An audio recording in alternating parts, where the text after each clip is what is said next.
Olá, bom dia, tudo bom com vocês? Que a graça do nosso Senhor Jesus Cristo esteja com cada um, amém? Que você possa responder amém da sua casa. Estamos iniciando aqui mais uma celebração da DOCA 12, mais uma celebração online, né? Eu não sei, na verdade, quantas celebrações online nós já tivemos nesse tempo de isolamento, pandemia, reclusão. Se você sabe aí de cabeça, se você tem anotado, manda aí no chat já quantos domingos nós estamos reunidos aqui de forma online. Mas, graças a Deus, a gente tem essa possibilidade, né?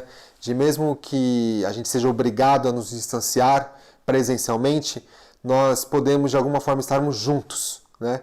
A tecnologia permite isso pra gente, graças a Deus. Então, a gente consegue, de alguma maneira, estarmos juntos, estarmos próximos, mesmo cada um nas suas casas. E graças a Deus por isso. Então, eu queria até fazer um pedido que nesse domingo, mais uma vez, eu sei que tem sido para muitas pessoas muito difícil esse tempo de isolamento. Para a gente aqui em casa tem sido muito difícil também. Mas graças a Deus Deus tem nos sustentado.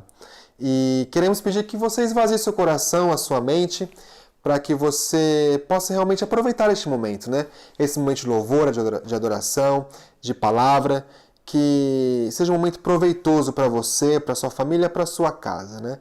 Que a gente possa realmente desfrutar daquilo que Deus preparou para a gente nesse domingo. Então, eu queria orar com vocês para a gente iniciar a nossa celebração, para que Deus esteja conosco, com cada uma das nossas famílias, com cada coração, com cada mente, que Deus esteja conosco em toda circunstância. Amém? Então vamos orar?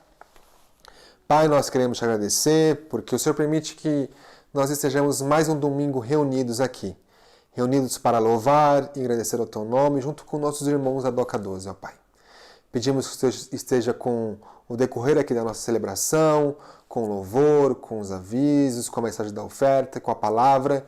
Que o Senhor prepare nossos corações, nossas mentes para o que nós vamos ouvir, ó Pai.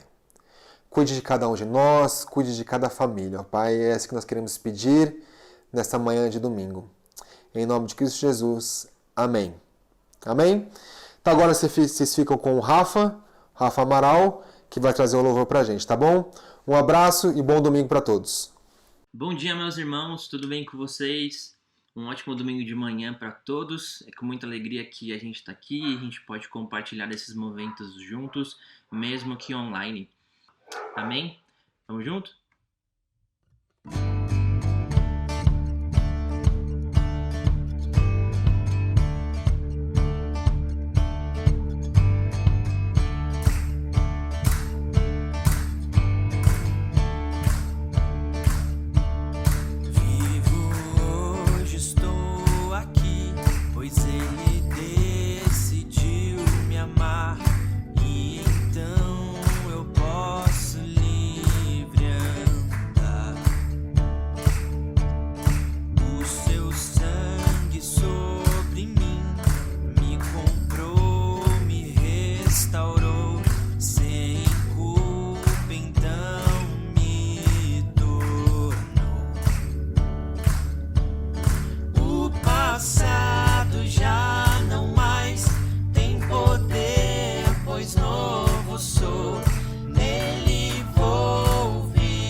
A esperança retornou, graça e paz nos revelou.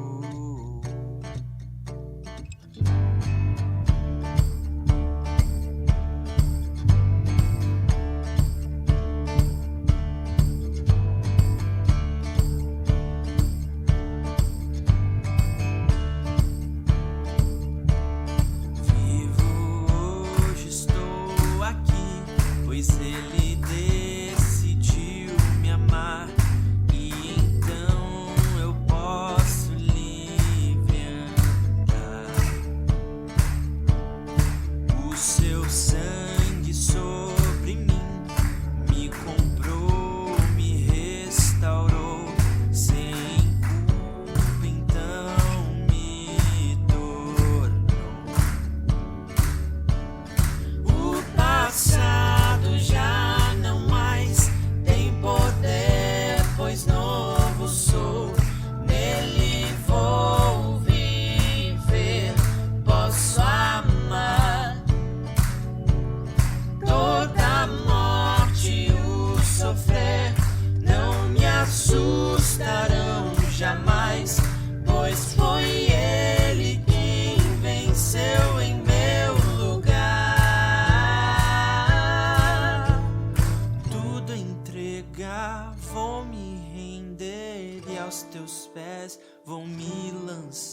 tudo entregar, vou me render e aos teus pés vou me lançar. Tudo entregar, vou me render e aos teus pés vou me lançar. Tudo entregar, vou me render e aos teus pés vou me lançar. Tudo entregar, vou me render e aos teus pés vou me lançar. Tudo entregar, vou me render e aos teus pés vou me lançar. O passado já não mais tem poder, pois novo sou. Nele vou viver, posso amar. Toda morte e o sofrer não me assustarão jamais, pois foi Ele quem venceu em meu lugar. Jesus Cristo, Rei dos Reis, nos trouxe a redenção, a esperança retornou, graça e paz nos revelou. Jesus Cristo, Rei dos Reis, nos trouxe a redenção, a esperança retornou, graça e paz nos revelou.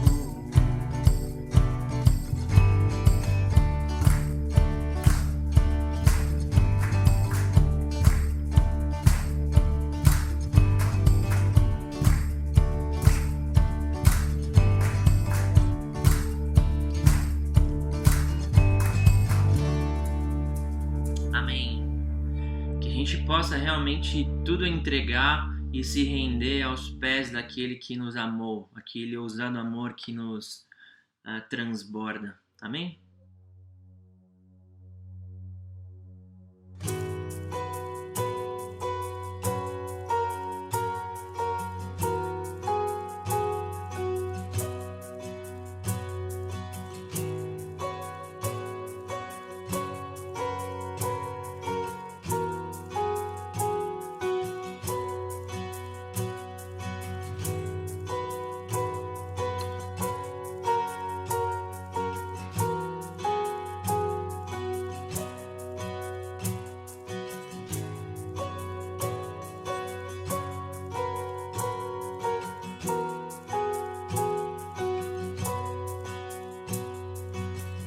Antes de eu falar, tu cantava sobre mim. Tu tens sido tão, tão bom pra mim. Antes de eu respirar, sopraste tua vida em mim. Tu tens sido tão, tão bom pra mim. Oh, impressionante, infinito e ousado amor de Deus. Oh, que deixa as 99 só pra me encontrar. Não posso comprá-lo, nem merecê-lo, mesmo assim se entregou. Oh, impressionante, infinito e ousado amor de Deus.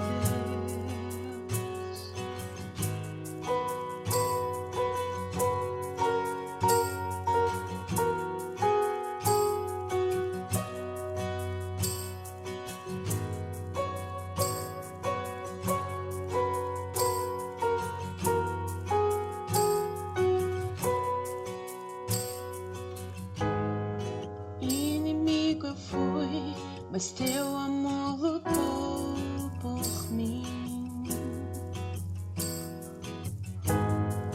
Tu tens sido tão, tão bom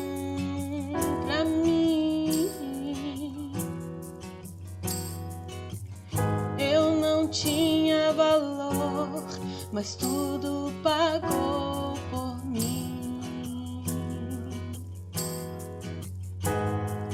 Tu tens sido tão, tão bom pra mim. Oh, impressionante, infinito e ousado amor de Deus.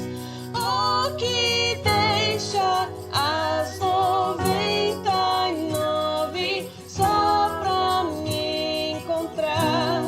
Não posso comprá-lo, nem merecê-lo, mesmo assim se entregou. Oh, impressionante, infinito e ousado amor de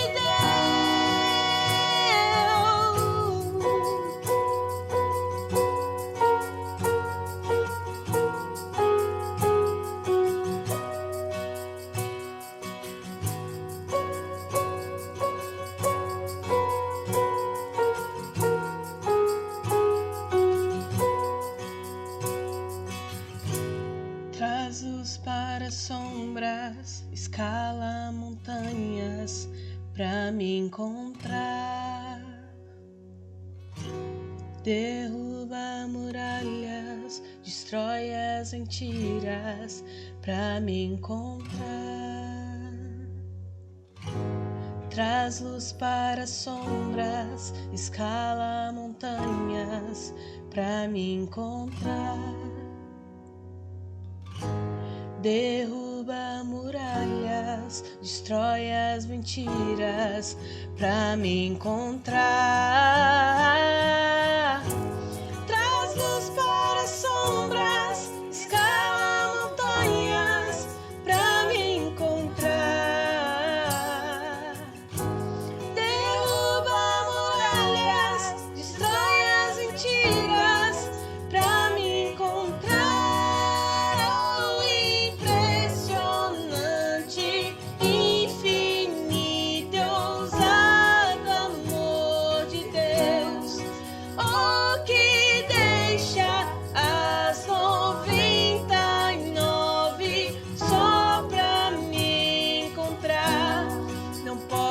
Comprá-lo, nem merecê-lo, mesmo assim se entregou.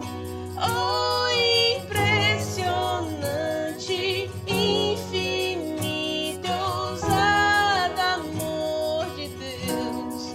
Oh, impressionante, infinito, ousado amor de Deus. Deixa as 99 só pra me encontrar. Não posso comprá-lo, nem merecê-lo, mesmo assim se entregou. Oh, impressionante, infinito e ousado amor de Deus. Meus irmãos, graça e paz, bom dia a todos. Eu quero trazer uma palavra aqui ao coração das pessoas que têm se sentido intimidadas pela quarentena e por esse momento de crise econômica global. Eu quero falar com você que tem se perguntado assim, Deus, por quê? Por que agora que eu tinha pensado no meu projeto? Por que agora que eu tinha decidido, estabelecido que eu ia conquistar determinada coisa, que eu ia fazer o meu negócio virar, que eu ia fazer uma reciclagem para voltar para o mercado de trabalho? Não importa qual é o sonho especificamente, mas para você que tem se inquietado com essa quarentena e entendido ela como o agente impossibilitador do seu sonho. Quero ler um texto que está no livro de Números, no capítulo 13, versículos 30, 31 e 32. Está escrito assim: Então Caleb fez o povo calar-se perante Moisés e disse: Subamos e tomemos posse da terra. É certo que venceremos. Mas os homens que tinham ido com ele disseram: Não podemos atacar aquele povo. É mais forte do que nós. E espalharam entre os israelitas um relatório negativo acerca daquela terra. Disseram: a terra para a qual fomos em missão de reconhecimento devora os que nela vivem. Todos os que vimos são de grande estatura. Vimos também os gigantes, os descendentes de Enaque, diante de quem parecíamos gafanhotos, a nós e a eles. A gente não tem tempo para falar extensivamente sobre isso, então eu queria deixar alguns poucos pensamentos, algumas ideias para você refletir e talvez reavaliar algumas das decisões que você tem tomado. A primeira é que era verdade essas informações, mas não era uma verdade absoluta. As informações que os espias trouxeram da inspeção que eles fizeram, do reconhecimento, da missão de reconhecimento, eram verdadeiras. Os frutos eram muito grandes, eles até trouxeram uma amostra, porque eu acho que ninguém acreditaria se eles só contassem. E aqueles gigantes, aquela terra, existia de fato com os seus desafios. A leitura que a maioria dos israelitas fizeram era de que aquilo era um sonho impossível. A leitura que Caleb fez era que não, era apenas um desafio. A gente vai lutar, a gente vai vencer. Ponto. Então a forma como a gente está olhando para esse momento de crise vai definir para onde nós vamos caminhar. Vai definir o que nós vamos de fato conquistar nesse ano, nos próximos anos. Haverão pessoas que sairão dessa crise de 2020 fortalecidas e realizando muito mais, e haverão pessoas que sairão dessa crise derrotadas. Haverão pessoas que sairão dessa crise tendo desenvolvido uma visão sobre a vida pessimista, que sairão dessa crise acreditando que a vida é só isso aqui mesmo, que é só aquilo que ela tem naquele momento, que não dá para sonhar e que não dá para pensar. Qual desses pensamentos, qual dessas duas mentalidades você escolhe para a sua vida? A gente tem um texto bíblico nos permitindo fazer essa reflexão. Eu queria deixar isso para você pensar. A segunda coisa é da questão da zona de conforto. Os israelitas, eles viveram por muitos anos num modus operandi em que todo dia acontecia a mesma coisa. Todos os dias eles caminhavam pelo deserto, todos os dias caiu o maná do céu, todos os dias a coluna de nuvem, todos os dias a coluna de fogo. A vida deles estava muito bem adaptada, a vida deles estava muito bem ajustada àquela realidade. Quando eles têm a possibilidade de contemplar uma realidade completamente diferente, uma vida diferente daquela que eles estavam vivendo, eles olham para aquilo como a expressão que eles usam é uma terra que devora os que nela vivem. Ele estava falando de um mundo de competição, de uma terra onde havia ali uma certa agressividade.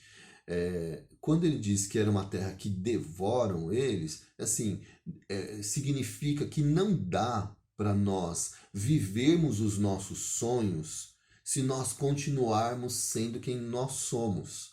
Não é? Se nós não estivermos dispostos a mudar quem nós somos, a mudar a nossa forma de pensar, a mudar as nossas atitudes, se nós não estivermos dispostos a enfrentar os desafios que estão sendo propostos para nós hoje, nós nunca entraremos na nossa Canaã, na terra que nós temos sonhado em nosso coração, no alcance do objetivo que nós temos estabelecido para a nossa vida.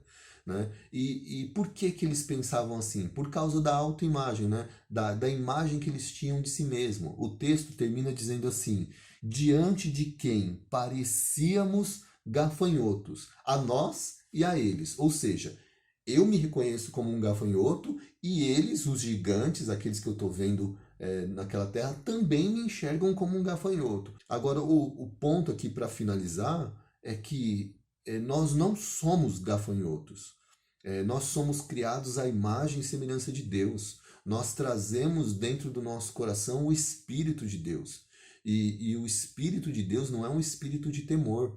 Então eu quero te desafiar a gastar alguns minutos olhando para a sua vida, olhando para os desafios que você tem diante de você e talvez repensar nesse momento assim, o que é que eu preciso fazer? Quais são de fato os desafios? Quais são os obstáculos que estão impedindo que eu passe para o outro lado, que eu alcance aquilo que eu tenho sonhado no meu coração?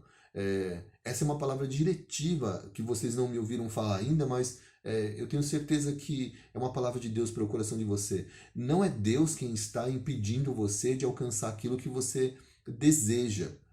Não é Deus. Então não use também esse tempo de crise, esse tempo de pandemia para justificar a sua falta de ação. Entre em ação hoje. Gaste algum tempo planejando. Tire da gaveta aquilo que você acabou de guardar. Retome essa ideia. Assuma isso. Dê os passos que precisam ser dados. Enfrente os obstáculos que estão diante de você. Deus vai abençoar a sua vida. Tá bom? Deus abençoe a todos. Excelente domingo.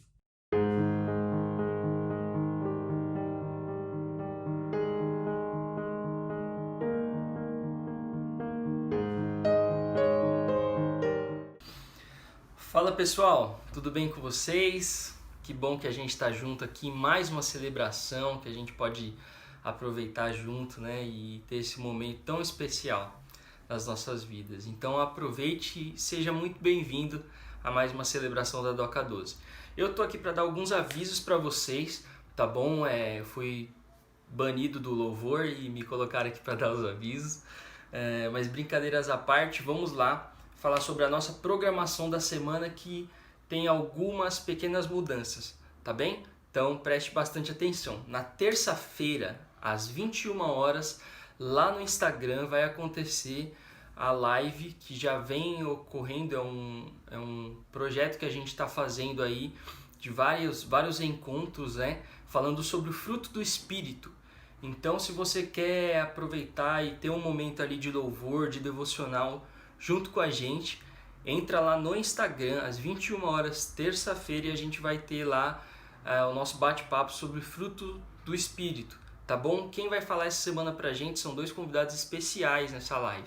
Um é o Rafa Amaral, tá bom? Rafinha.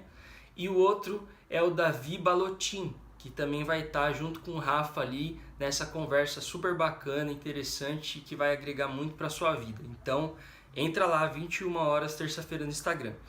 Quinta-feira, às 8 horas, nós temos a Escola da Família para a turma de mulheres. Então, mulheres, vocês ainda têm 3 aulas para serem realizadas, né, completadas. Então, não esqueçam, quinta-feira, a turma das mulheres continua aí na Escola da Família. Sábado, às 9h30, a gente vai ter uma reunião de oração. A gente está tendo reunião de oração 9h30 da manhã, tá bom? Via Zoom, é a plataforma também que a gente vem utilizando bastante. E se você tem aí o contato da Doca salvo no seu celular, você vai receber um link para que você tenha acesso à reunião de oração no sábado, 9h30 da manhã. Então todos os sábados, 9h30 da manhã, tá bom? Domingo, como hoje, às 9 horas, a gente também tem um estudo bíblico antes da nossa celebração. Então, pela plataforma Zoom também, a gente sempre envia um link lá pelo WhatsApp da Doca, alertando o pessoal que vai iniciar o nosso estudo bíblico. Então, se você quer participar, fica ligado às 9 horas no domingo, tá bom? E às 10h40, como agora, provavelmente que você já está assistindo a gente aí alguns minutinhos, a gente tem a nossa celebração aqui no YouTube, também da Doca. E você pode estar sempre com a gente, sempre que você puder, a gente vai ficar muito feliz em celebrarmos junto com você, tá bom? É um privilégio para nós. Um outro aviso é o Doca Ação, então presta atenção, tá bem? Se você está passando por alguma dificuldade, alguma necessidade, entre aqui nesse formulário. Os formulários a gente vai deixar aqui embaixo, tá bom? Na descrição do vídeo e também no chat que está rolando aí, que a galera está interagindo. tem um comentário em destaque aí com o formulário da DOCA e em algum lugar dessa tela tem um QR Code. Um QR Code ele já te dá acesso, basta você ter o aplicativo no seu celular, você escanear e ele já vai te levar direto para o formulário. E o que você pode preencher nesse formulário? Se você está passando por alguma necessidade, alguma dificuldade financeira, preencha o formulário ali com as suas necessidades, porque outros irmãos também vão preencher esse formulário com o que eles podem ofertar. Então a gente tem aí talvez uma balança de pessoas que estão precisando de ajuda e a gente tem pessoas também que estão podendo ajudar e que já vem também ajudando outras famílias e outros irmãos, tá bom? Então você que pode ajudar, entre lá, continue contribuindo. A gente já ajudou algumas famílias aí nesses últimos meses, tem sido uma bênção de Deus na vida dessas pessoas e também na nossa vida, né? A gente compartilhar aquilo que Deus tem nos dado e que nada é nosso, é tudo dele, tá bom? E temos um último aviso muito importante aí para os namorados, para os casais, os pom-pom-pom, que no próximo sábado nós vamos ter um jantar aí de Dia dos Namorados para a galera que pode estar junto aí dos namorados e dos casados que já estão junto em casa, né? A gente vai ter um jantar especial aí na plataforma Zoom também, nós vamos estar utilizando. Então, dia 13, às 19h30, nós vamos ter esse jantar, tá bom? 19h30, 7h30 da noite, na plataforma Zoom, um jantar especial do Dia dos Namorados. Como vai funcionar? Você vai preparar aí na sua casa o seu jantar muito especial, aquele rondelli italiano, enfim, aquele negócio todo muito chique, junto com a sua amada e com o seu amado. E vocês vão acessar aí a plataforma do Zoom, vai estar rolando uma música ao vivo, vai ser bem bacana, vão ter algumas interações também, algumas dinâmicas aí para os casais, que eu acredito que sejam bem legais. Então você pode estar junto com a gente nesse momento também bem especial, tá bom? Feito isso, todos os avisos dados, que continue aí a nossa celebração. Sinto muita vontade de estar com vocês de novo, né? Eu tenho tentado gerir a questão da saudade, entendido que é vontade, porque a saudade às vezes muito coloca como se a gente tivesse deixado de fazer alguma coisa com essas pessoas que a gente tanto ama e a gente não deixou. A gente sempre que pode, a gente está muito junto e aproveitando ao máximo uns dos outros. Então eu sinto vontade de estar com vocês novamente. Um beijão, gente, um abraço no coração de vocês e segue aí o louvor, tá bom? Beijão!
estará continuamente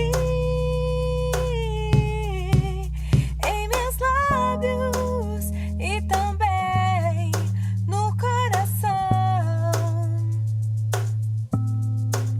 Jesus Cristo será sempre minha canção. Louvarei ao Senhor em todo tempo. Seu louvor estará continuamente em meus lábios e também no coração. Jesus Cristo será sempre minha canção.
Jesus Cristo será sempre minha canção.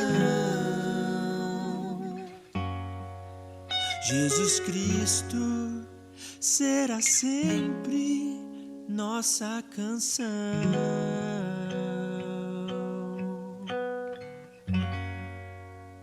Valeu, gente. Muito obrigado, Rafa, pessoal do Louvor aí, pela colaboração todas as semanas com a gente, nessa fidelidade de tempo, podendo nos dirigir às canções e nos levar até a adoração, o louvor. A gente quer agradecer mais uma vez. Hoje, como vocês devem estar vendo, estou aqui com o meu amigo Daniel, uma overdose aqui de Daniéis, né? Mas agora um Daniel justo, um cara correto, nada do que vocês estão acostumados, né? O Daniel é nosso amigo, ele pastoreia no Rio de Janeiro, lá especificamente no Recreio, na Presbiteriana. Se eu não me engano, a igreja que ele nasceu literalmente, né? Depois estudou fora, voltou para pastorear. Pastoreou junto com o Caleb, nosso amigo que já compartilhou aqui na Doca. Se eu não me engano, 4 anos ou 5 anos? 4 anos, eu acho, que o Caleb ficou aqui. 4 anos. Aí o Caleb se converteu à denominação batista, né? Depois a gente conversa sobre isso. Ele era um predestinado fato, assim, cara de fato de Jesus. Agora ele entrou para o time dos nossos primos, né? Brincadeira. E o Daniel tem tido a gente tem um grupo, né? Só explicando para alguns irmãos. E ali um grupo de pastores, né? De vez em quando eu comento aqui sobre isso. E a gente tem falado muito desses dias, né? Alguns irmãos sempre trazem alguns acontecimentos ou da congregação local, ou de algumas coisas que têm acontecido na cidade. E a gente, desde o começo da pandemia, tem falado muito a respeito dessa importância, dessa transformação de mente e tudo que se configura na mente, principalmente as emoções, e como todos nós estamos expostos a uma nova realidade e que, por isso, alguns de nós estamos descobrindo o que a gente tem chamado de realidade oculta. Viu, Daniel?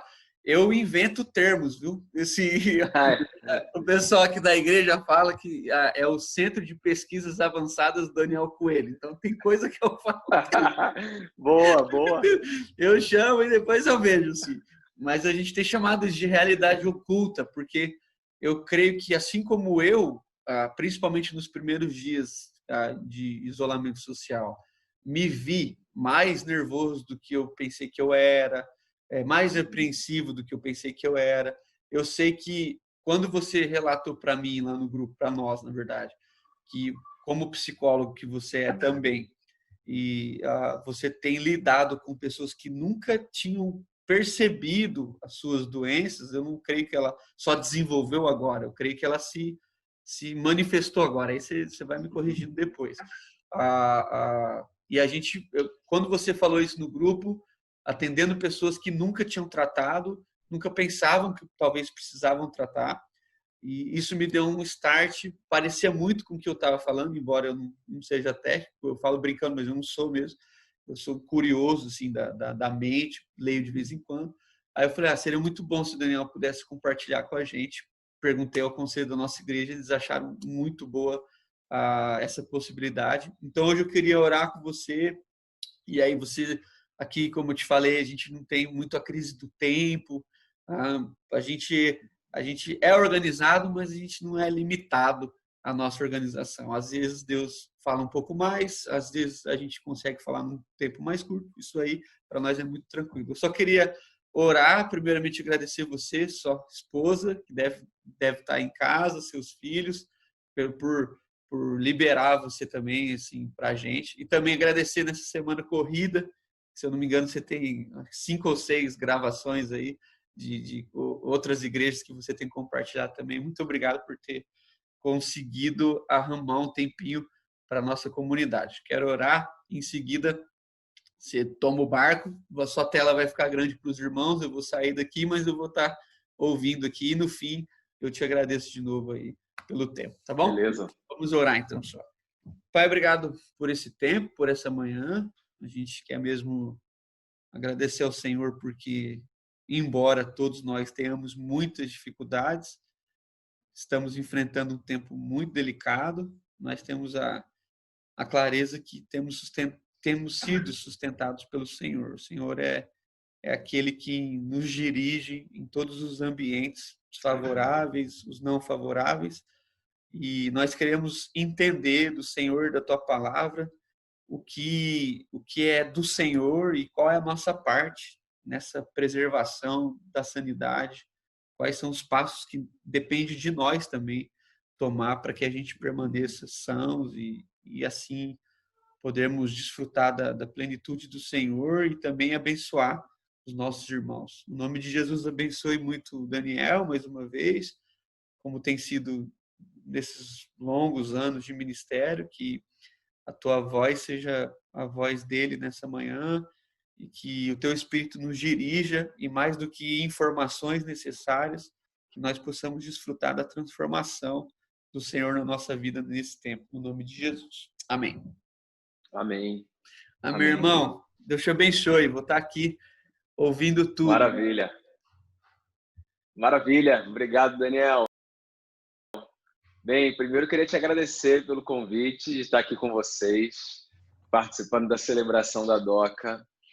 Há uma distância geográfica que nos separa, mas parece que nesse novo tempo as distâncias geográficas ficaram em segundo plano, porque graças a Deus a gente tem a possibilidade de se aproximar virtualmente, né? E eu acho que as nossas igrejas estão experimentando isso. O que antes a gente experimentava no âmbito das nossas relações pessoais, né, podendo falar com amigos que estavam do outro lado do mundo, agora a gente está experimentando no âmbito das comunidades também. As nossas comunidades estão encurtando as distâncias por conta do acesso que a gente tem, uma à casa da outra, à sala da outra, ao espaço de comunhão da outra, por conta da tecnologia, já que a gente está privado do ajuntamento, que ao menos a gente se esforce para fortalecer o senso de comunidade, né?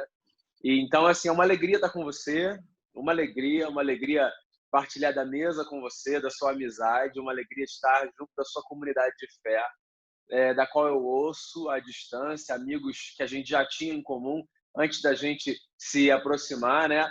Então, sempre ouvi falar muito bem, assim, de você e da igreja de forma muito saudável. Então, é uma alegria participar nesse domingo dessa celebração de vocês.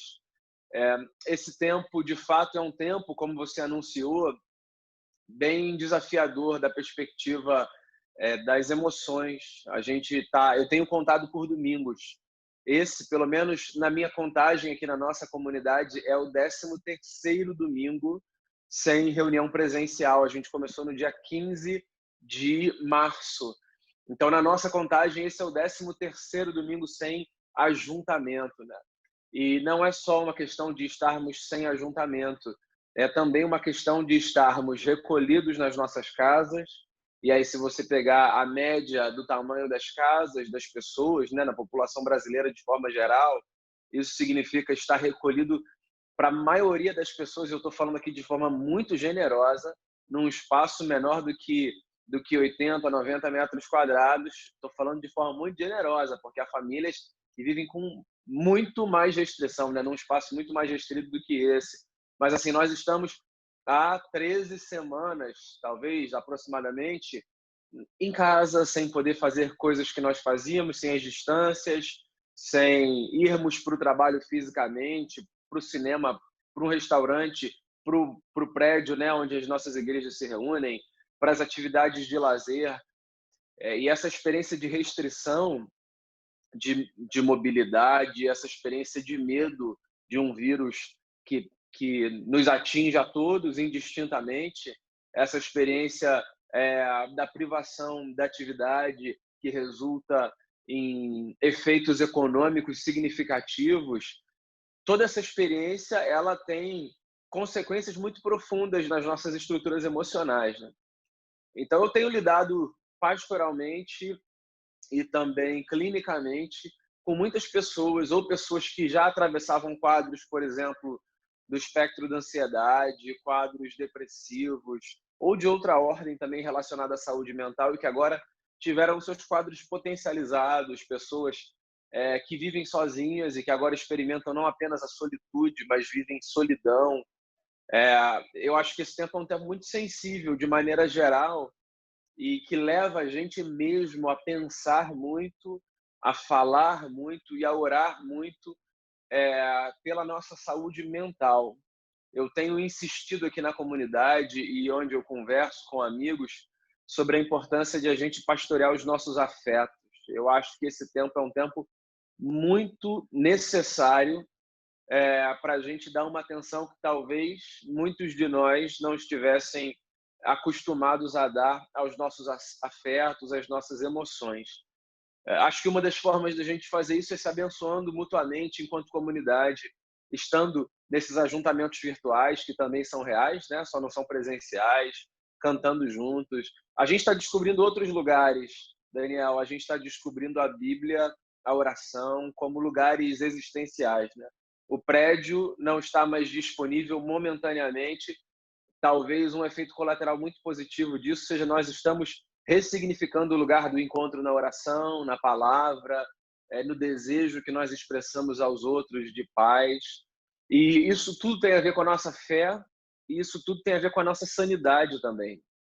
E aí eu já quero me aproximar então do texto que eu quero ler e dizer exatamente isso antes de ler o texto, que eu tenho uma profunda convicção de que a nossa fé e a nossa sanidade, a nossa saúde do ponto de vista mental, elas caminham muito, muito próximas, muito próximas. Quando eu cuido da minha saúde mental e quando eu cuido também da saúde dos outros, quando eu promovo saúde a partir do lugar onde eu estou, da forma como eu vivo, eu também manifesto a minha fé. E eu acho que a Bíblia está recheada de textos e de histórias que falam sobre isso, que mostram essas conexões e a importância da gente cuidar não apenas da gente, mas cuidar do próximo também, cuidando da mente, cuidando dos afetos, cuidando do valor. Porque quando a gente fala de saúde mental, a gente não fala apenas de transtornos mentais. Transtornos mentais é o que pode acontecer à saúde mental, mas a saúde mental a gente pode encarar de forma positiva também, não apenas da forma negativa, né, da doença que se manifesta. A gente pode pensar em termos de promoção de vida, de qualidade de vida. E o evangelho promove saúde mental também, né? Então eu queria partilhar com vocês, da Doca, uma reflexão a partir de uma história de Jesus que eu encontro no Evangelho segundo Marcos, no capítulo 8, do verso 22 ao verso 26. Eu vou ler aqui o meu texto, Marcos, o Evangelho segundo Marcos, capítulo 8, do verso 22 ao verso 26, a história da cura de um cego na cidade de Betsaida. Diz assim o texto: Eles foram para Betsaida, e algumas pessoas trouxeram um cego a Jesus, suplicando-lhe que tocasse nele. Ele tomou o cego pela mão e o levou para fora do povoado. Depois de cuspir nos olhos do homem e impor-lhe as mãos, Jesus perguntou: Você está vendo alguma coisa? Ele levantou os olhos e disse: Eu vejo pessoas, elas parecem árvores andando. Mais uma vez, Jesus colocou as mãos sobre os olhos do homem. Então seus olhos foram abertos e sua vista lhe foi restaurada, e ele via tudo claramente. E Jesus mandou para casa dizendo: Não entre no povoado. Essa é a palavra do Senhor que eu separo para a gente conversar nesse domingo. Eu queria contextualizar aqui o episódio e então tentar discernir o que Marcos, com o registro desse feito tão genial de Jesus, nosso Senhor, tem a nos ensinar. Betsaida, para início de conversa, era um povoado muito pequeno, uma vila de pescadores que ficava na região nordeste do Mar da Galileia. Ficava perto de Cafarnaum. Era uma região muito simples, de gente muito humilde, que vivia da sua própria produção, da pesca. Essa vila de pescadores, nos dias de Herodes, ela foi profundamente afetada economicamente por conta de uma política do império. Herodes, enquanto representante do poder e do império, por interesses próprios, resolveu substituir o comércio da pesca local ali pela produção de uma grande rede de pesca que deixaria de beneficiar a população local e passaria a beneficiar o império, trazendo riqueza e lucro. Essa é a mentalidade do império, sempre trazer riqueza para si. E Herodes tinha feito isso nessa cidade, o que significa que as pessoas de Betsaida, que significa literalmente casa da pesca, as pessoas dessa vila, elas foram deixadas à própria sorte. Elas foram, de maneira muito simples, elas foram coisificadas. Elas foram transformadas em coisas. Elas foram avaliadas a partir da força de Herodes, não pelo valor que elas tinham, enquanto homens e mulheres, adultos, crianças, idosos, feitos à imagem de Deus, mas a partir do lucro que elas davam ou deixavam de dar para o sistema. Então, foi uma avaliação muito simples que foi feita. Essas pessoas produzindo para si e vivendo desse comércio mais informal e mais precário não nos traz muito benefício. Logo, nós substituiremos o produto dessa gente por algo que nos seja mais lucrativo. Foi o que Herodes fez. E entender esse pano de fundo é fundamental para a gente compreender o ato de Jesus aqui. Porque o ato de Jesus aqui, nesse episódio da cura do cego, não é apenas o ato de bondade a um indivíduo. O ato de Jesus aqui também é um manifesto social contra uma postura que coisifica as pessoas e que, dentro do contexto da minha fala, compromete a sua sanidade, a sua saúde. Eu quero antecipar aqui algo do final da minha fala. É sempre um perigo quando nós coisificamos pessoas, porque nós impomos a essas pessoas condições muito limitantes de saúde. Nós restringimos essas pessoas, nós não promovemos vida, nós sufocamos vida. Então, o cenário que ambienta o ato de Jesus é o cenário da coisificação de uma comunidade. Herodes, enquanto representante do poder, simplesmente ignorou as necessidades das famílias, a necessidade que elas tinham de produzir para si, a necessidade que elas tinham de prover para os seus filhos, que os homens tinham na cultura daquela época de prover para as suas esposas, de ajudarem uns aos outros, como as comunidades fazem. Herodes simplesmente suprimiu a consciência dessa demanda e passou por cima das necessidades daquele povo, transformando aquela vila num polo mais estruturado de um comércio de pesca que o beneficiaria.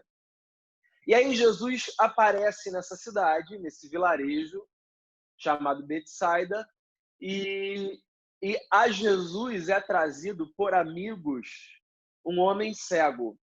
Deixa eu fazer um parêntese aqui. Eu gosto muito dos detalhes nos evangelhos. Eu gosto muito, por exemplo, como em algumas histórias, pessoas que precisam de alguma graça e de algum favor são trazidas a Jesus pelos amigos. Eu gosto muito disso. São homens anônimos, não aparece o nome deles. Geralmente, quando você vê falar de amigos nos evangelhos, você não tem o relato de quem são esses amigos, nome, onde eles viviam, o que acontece com eles. Eles só aparecem como amigos que levam pessoas a Jesus. Eu acho isso de uma força, de uma consciência comunitária tão bela, tão linda. Amigos levam pessoas a Jesus, amigos se solidarizam com causas dos seus amigos. Amigos dedicam o seu tempo a contribuir para que na vida dos outros haja sanidade, haja saúde, para que outros encontrem a paz que Cristo dá, para que outros encontrem o favor que Cristo oferece. Esse tempo é um tempo de nós nos preocuparmos ainda mais com os nossos amigos e os levarmos a Jesus. É um tempo de nós anunciarmos a boa notícia, é um tempo de nós sinalizarmos a vitória do bem sobre o mal, é um tempo de nós proclamarmos paz, de nós invadirmos, no bom sentido do termo, casas com declarações de paz, de onde estamos, dizermos aos outros: eu desejo paz sobre você, eu desejo que Jesus te abençoe. Então eu gosto muito desse detalhe da história. Amigos aparecem trazendo um cego a Jesus. E, obviamente, o que eles esperam é que Jesus restaure a vista desse cego. Eles têm uma preocupação pontual com a causa de um amigo, o que é muito legítimo. Eles estão interessados em que esse amigo possa ver. Acontece que Jesus, quando faz o que faz, não apenas devolve a vista a um homem, mas sinaliza uma agenda que é antagônica à agenda de Herodes. Não sei se você consegue perceber, mas num cenário em que Herodes deixou muito claro que o império fechou os olhos para a necessidade de uma comunidade, Jesus, como um Messias, aparece abrindo os olhos de um homem. Parece que Jesus está mostrando aqui, numa espécie de manifesto social, numa espécie de ato político, sabe? Que o reino que ele representa não é um reino que fecha os olhos para as necessidades das pessoas. Pelo contrário, é um reino que chama as pessoas para que elas tenham seus olhos abertos, para que elas vejam as coisas como elas são. Isso é o que está acontecendo aqui. Jesus está tanto fazendo um bem a um indivíduo, quanto está dando uma notícia a uma comunidade. Jesus está dizendo: eu desejo, como representante do reino dos céus. No nosso caso, a leitura que a gente faz, Jesus nunca se proclamou desse jeito, mas no nosso caso, com a leitura que a gente faz, como Deus em figura humana, Jesus chega manifestando a sua intenção de que nesse mundo criado pelo seu Pai, as pessoas têm o direito de ver e de serem vistas como elas são. Então Jesus recebe esse homem, Jesus sai do povoado, o que também é muito interessante, porque mostra mais uma vez a despretensão de Jesus de buscar holofote. Jesus não se preocupava com luzes acesas voltadas para si. Jesus se preocupava com o bem que ele podia fazer às pessoas. Essa era a intenção de Jesus, fazer o bem. Ele sai da cidade, ele não quer palco, ele não procura plateia. As multidões o seguiam, mas Jesus não estava em busca das multidões para ter audiência. Jesus curava, Jesus abençoava, e como foi o caso desse próprio homem, Jesus dizia: não volta para o povoado não, vai para sua casa, vai para sua família. O interesse de Jesus era o de reorganizar a vida das pessoas, mais do que de construir uma fama, uma reputação ou o que quer que seja. Jesus tira esse homem do povoado, Jesus faz uma espécie de lodo com saliva, o que tinha a ver com a crendice popular do seu tempo e da sua cultura, de que havia uma espécie de poder medicinal na saliva aplicada aos olhos, e Jesus coloca, então, essa saliva nos olhos do homem. Para a nossa cultura e para o nosso tempo, isso parece até afrontoso, né? Alguém pode ler esse texto e achar que o que Jesus fez foi cuspir na cara do sujeito. Jesus é um homem do seu tempo. E como um homem do seu tempo, ele faz o que os homens do seu tempo acreditam ser funcional, ser prático, ser recomendado. Mas mais do que o método, é interessante perceber a dinâmica do que acontece. Jesus olha para esse homem e depois de ele aplicar saliva nos olhos, diz assim: o que que você vê? O que é que você vê? E esse homem responde dizendo assim: eu vejo os homens, eles são como árvores. Eu acho interessantíssimo, primeiro, o fato de Jesus realizar uma cura em 2 atos. Jesus é Jesus. Jesus poderia não ter aplicado saliva, Jesus poderia nem ter olhado para o homem, como em outras ocasiões, Jesus podia ter falado para os amigos: diz para ele que já está tudo bem. Jesus podia ter feito o que fez de outra forma, mas ele resolveu fazer uma cura em 2 atos. Existe uma força pedagógica aqui, existe algo que Jesus quer ensinar. E é por isso que ele pergunta: o que é que você vê? Ele conhece o coração, Jesus é a expressão de um Deus que conhece o coração. Jesus, ao longo do seu ministério, já disse, inclusive, algumas vezes: eu sei o que vocês estão pensando. Jesus já se antecipou a falas, mostrando para os seus interlocutores como ele discernia mentes e corações, mas mesmo assim, nessa história, ele diz: o que que você vê? Eu quero ouvir de você. O que é que você vê? E aí esse homem diz: eu vejo homens como árvores. Ou seja, eu vejo, mas eu não vejo direito, porque homens são homens e árvores são árvores. É claro que esse homem cego, ele está expressando o que ele consegue ver. Mas o que Marcos registra é a intencionalidade de Jesus de mostrar para todo mundo que estava ali, porventura, que se esse homem vê homens como árvores, então o que ele vê não está certo. É por isso que essa cura é uma cura em 2 atos. É como se Jesus estivesse mais do que ensinando para o homem, ensinando para as outras pessoas. Nós não podemos ver gente como se gente fosse qualquer outra coisa que não fosse gente. Então, quando alguém é qualquer coisa menos do que gente aos meus olhos, existe um problema na minha capacidade de discernir aquilo que eu vejo. Existe um problema com aquilo que eu enxergo. Tem o que eu vejo e tem o que eu enxergo. Eu vejo gente, mas se eu enxergo gente como árvore, se eu enxergo gente como coisa, se eu enxergo gente como objeto, se eu enxergo gente como qualquer coisa que não seja gente, existe um problema aí. E Jesus não está, veja bem, Jesus não está criticando esse homem, Jesus está criticando o sistema. Lembra disso? Jesus está denunciando um sistema que reduz pessoas a coisas, que mede pessoas pelo lucro que elas dão. Jesus está condenando um sistema que faz com que pessoas sejam adoecidas na mente. Porque, veja bem, sempre que eu reduzo pessoas a coisas, eu contribuo para que essas pessoas sejam adoecidas na sua mente. Adoecidas. É por isso que eu disse, antes de começar aqui a minha reflexão, que promoção de saúde e manifestação de fé caminham de mãos dadas. No livro de Gênesis tem uma história que figura como a primeira história trágica da humanidade. O homicídio entre a família de Adão. Lembra disso? Caim e Abel. Uma história trágica no seio da primeira família, em que um irmão, pela sua incapacidade de lidar com o fato de que a oferta do seu irmão foi aceita e a dele não, ele chama o seu irmão para a floresta, para o bosque, para dar uma volta, e ele o mata, ele tira a sua vida.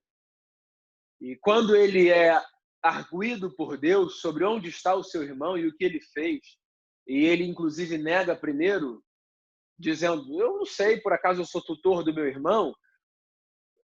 nessa história, quando Deus o repreende pelo que ele fez, existe um elemento muito forte nessa história que não aparece nas nossas traduções, porque ele tem a ver com o nome do homem assassinado no hebraico, né? Caim mata Abel. Abel, Hevel, em hebraico, significa nada. Caim tira a vida do seu irmão. Porque qual é o valor daqueles que são nada aos nossos olhos?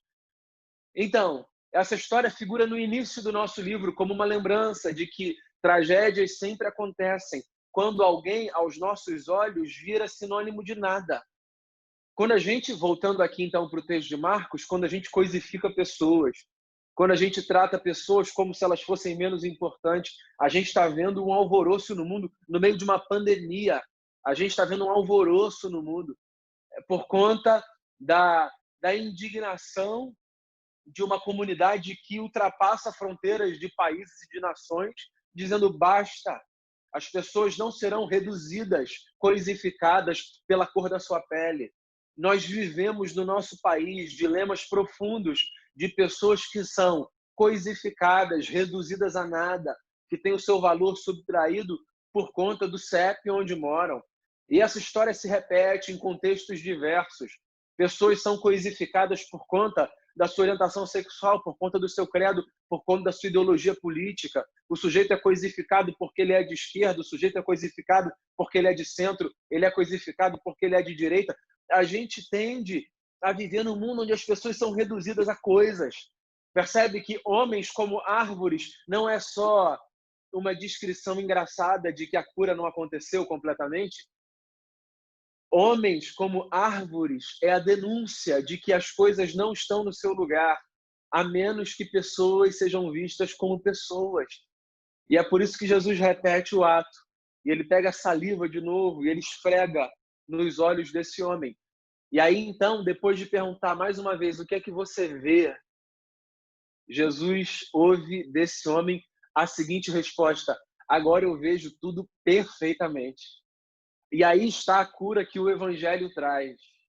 Aí está a cura que o Evangelho traz.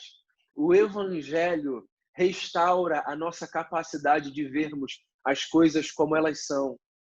O Evangelho restaura a nossa capacidade de vermos pessoas como pessoas, de vermos justiça como justiça, injustiça como injustiça, de vermos bondade como bondade, maldade como maldade. O Evangelho devolve a nossa capacidade de vermos Deus como Deus e as demais coisas como coisas criadas. O Evangelho restaura a nossa capacidade não apenas de vermos, mas de enxergarmos no mundo as coisas como elas são. Eu poderia aqui apontar para vocês, amigos e amigas, caminhos práticos e profissionais sobre como preservarmos a nossa saúde mental num tempo como esse. Eu poderia dizer a você, e já digo, ora, procure um profissional se você se vê aflito, procure um profissional se você percebe sinais de tristeza crônica, procure um profissional que cuida de saúde se você percebe em si ou em outros sinais de disfunções. Mas eu queria apresentar não um caminho substitutivo, mas um caminho que nós, como igreja, precisamos fazer para a promoção da saúde mental das pessoas. Eu queria sugerir a você o caminho de experimentar, vezes sem conta, experimentar o milagre de ter os olhos abertos por Jesus, sempre que você se perceber reduzindo pessoas a coisas, confundindo homens com árvores.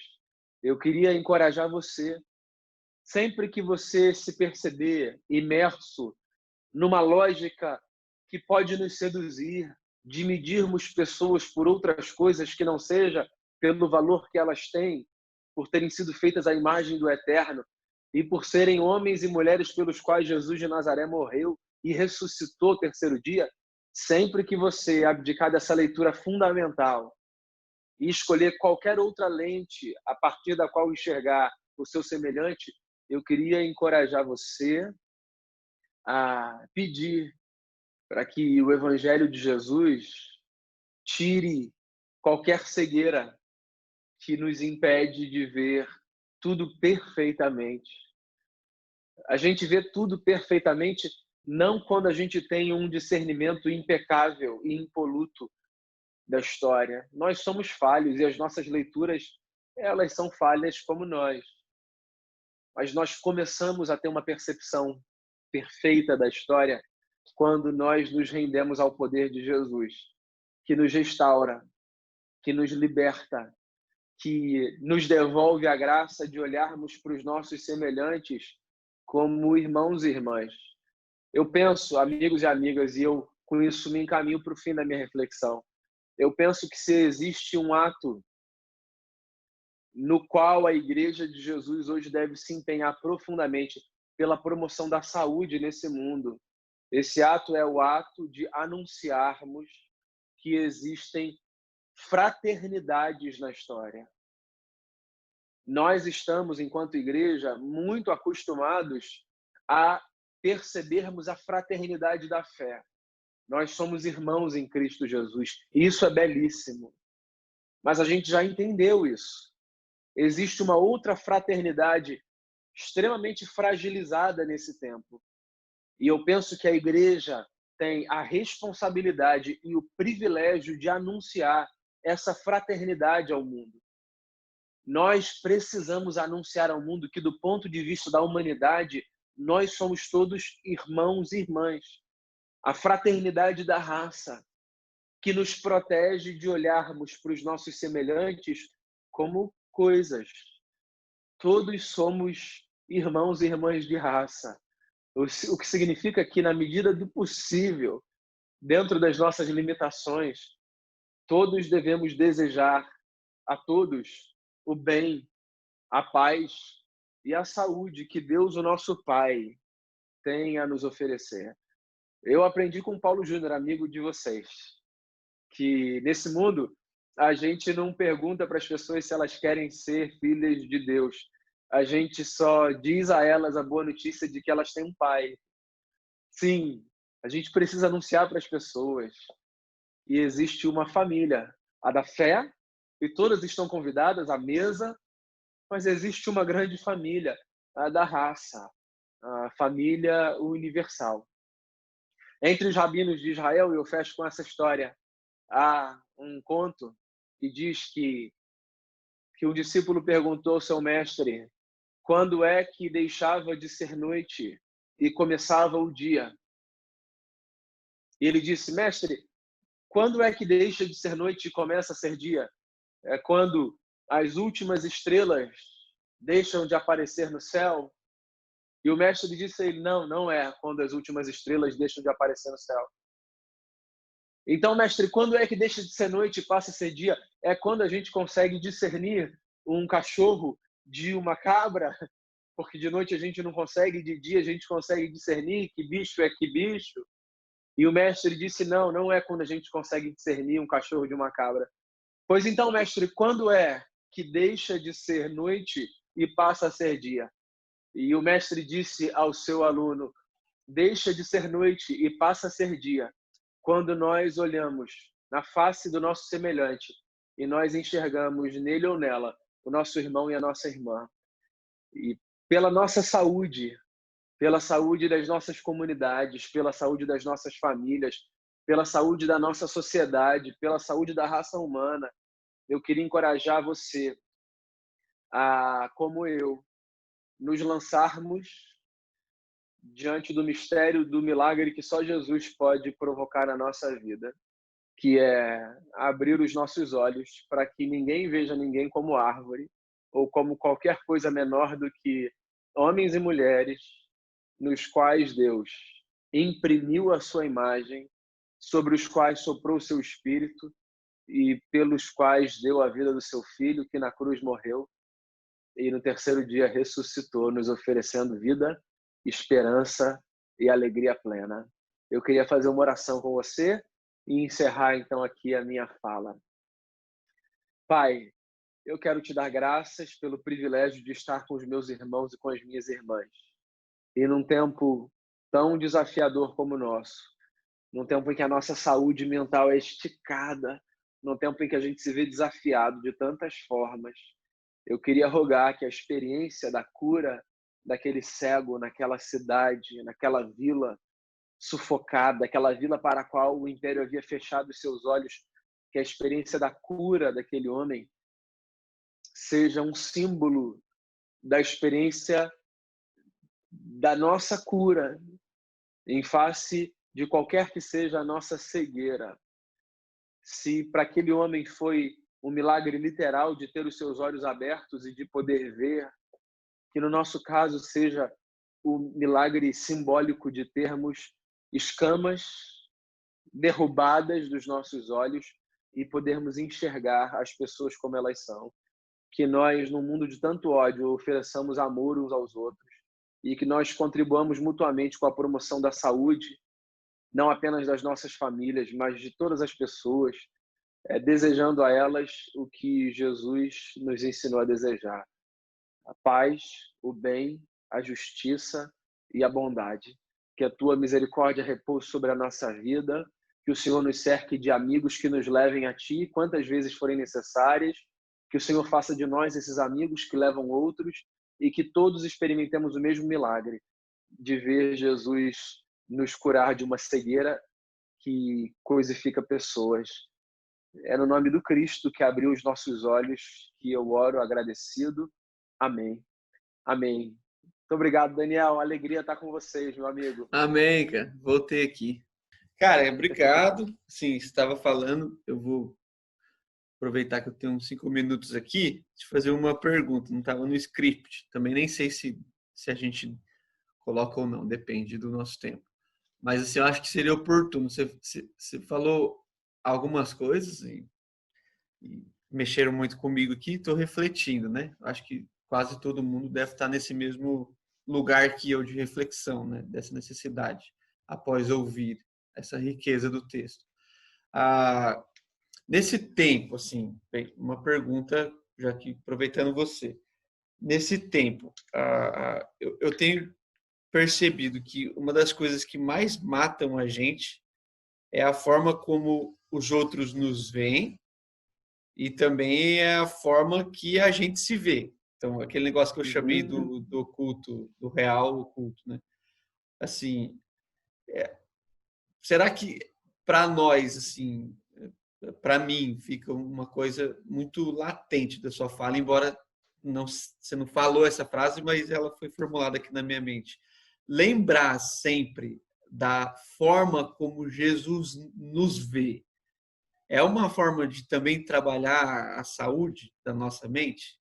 Tipo assim, a gente se apega muito pelas expectativas que os outros têm da gente e a gente se frustra muito quando a gente descobre coisas ruins da gente. E às vezes isso nos leva a piorar, né? Então, tipo, ao invés disso, fala, não, vou para frente, a gente vai para trás, sei lá. Eu sou meio chucro, assim, nas expressões, né?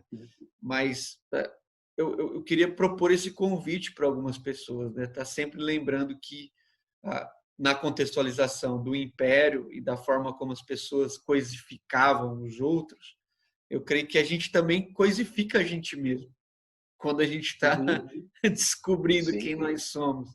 Então, eu estaria errado de pensar que é muito importante para mim lembrar que Jesus me vê como eu realmente sou na sua graça e isso tem que me libertar de mim e dos outros? Não, cara, eu acho que você está certíssimo. Não acho que foi sem motivo, por exemplo, tentando oferecer uma resposta aqui com uma narrativa dos evangelhos, eu não acho que foi sem motivo que Mateus inaugura praticamente o seu evangelho falando do batismo e da tentação como dois elementos que se contrapõem ali, né? Da tentação de Jesus no deserto aparecendo logo depois da afirmação da identidade. Se você parar para pensar, essa coisificação, diga-se de passagem, ela pode acontecer tanto uma redução de quem nós somos, de uma espécie de autocomiseração, de uma autoestima baixa, de síndromes assim de de patinho feio, deixa eu chamar assim, mas ela pode acontecer também, ela pode acontecer com cenários de amplificação, né? De potencialização da nossa identidade aos nossos acertos. Então, eu achar que eu sou o tamanho do acerto que eu tenho, assim, síndrome de Narciso, né? Fazendo oposição aqui à síndrome do patinho feio. Se você olhar, assim, essas duas caricaturas, esses dois extremos, nada mais são do que distorções da nossa identidade. E eu acho que a fé, ela é extremamente reguladora da percepção, na medida em que ela coloca como fundamento da nossa jornada a fala do Pai acerca de Jesus no batismo, que nos é emprestada por Jesus, né? Nós somos filhos amados, em quem Deus tem prazer. Isso é uma coisa linda. Jesus ouve essa fala antes de fazer qualquer coisa. Ele não é amado porque ele transformou água em vinho, ele é amado porque ele é filho.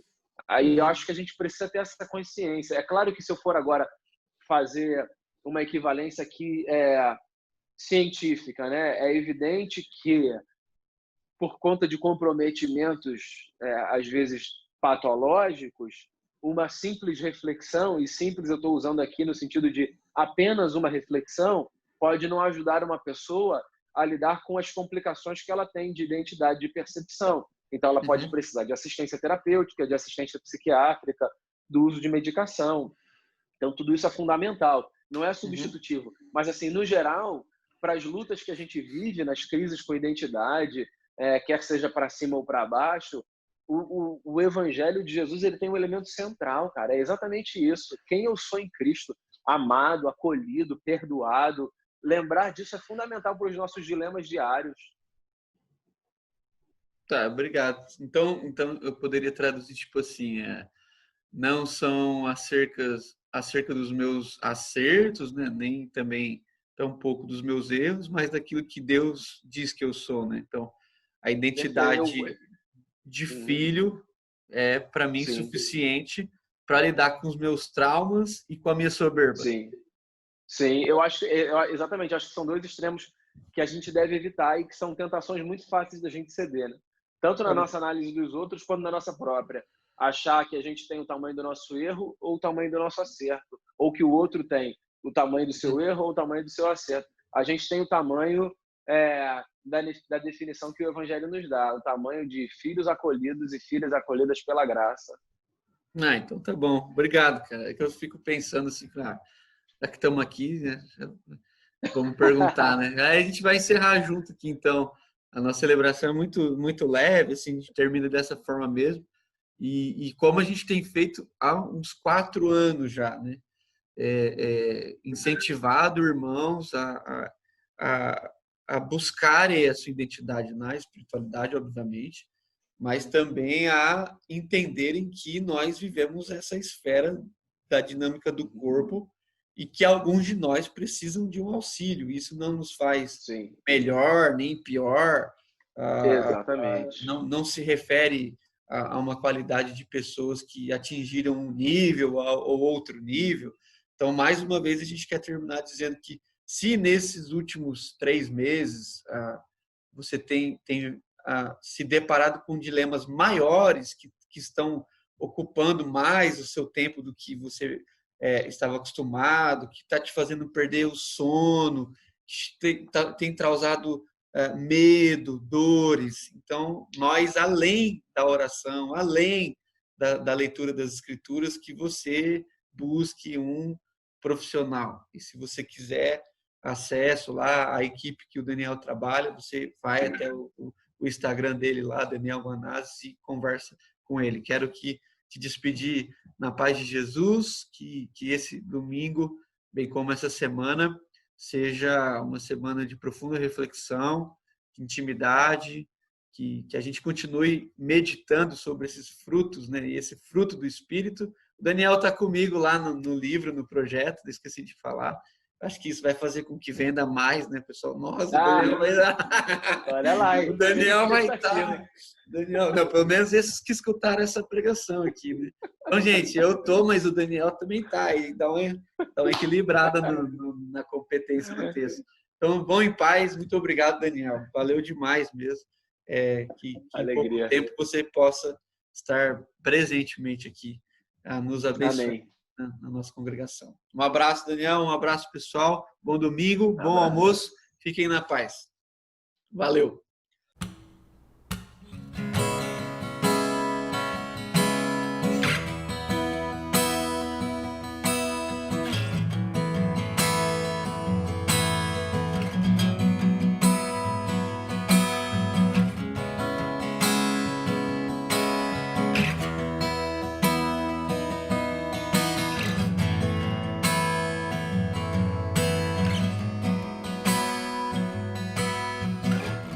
Eu vejo o Rei da Glória vindo com o seu poder, a terra vai estremecer.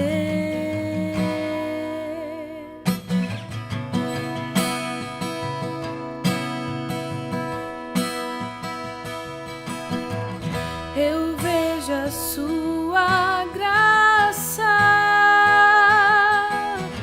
os pecados perdoar, a terra vai então cantar.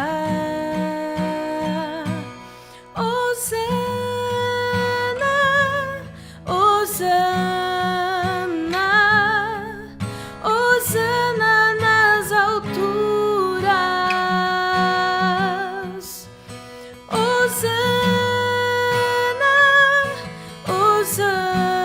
Hosana, Hosana nas alturas.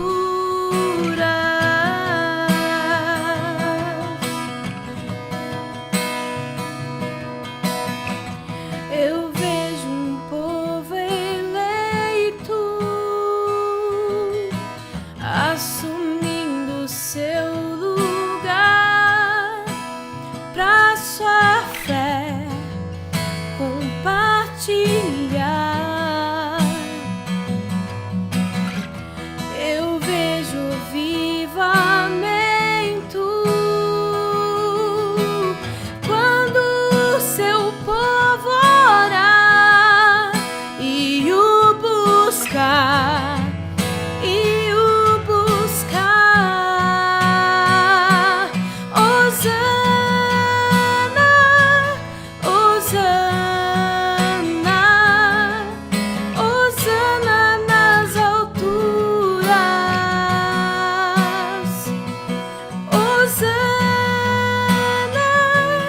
Hosana, Hosana nas alturas.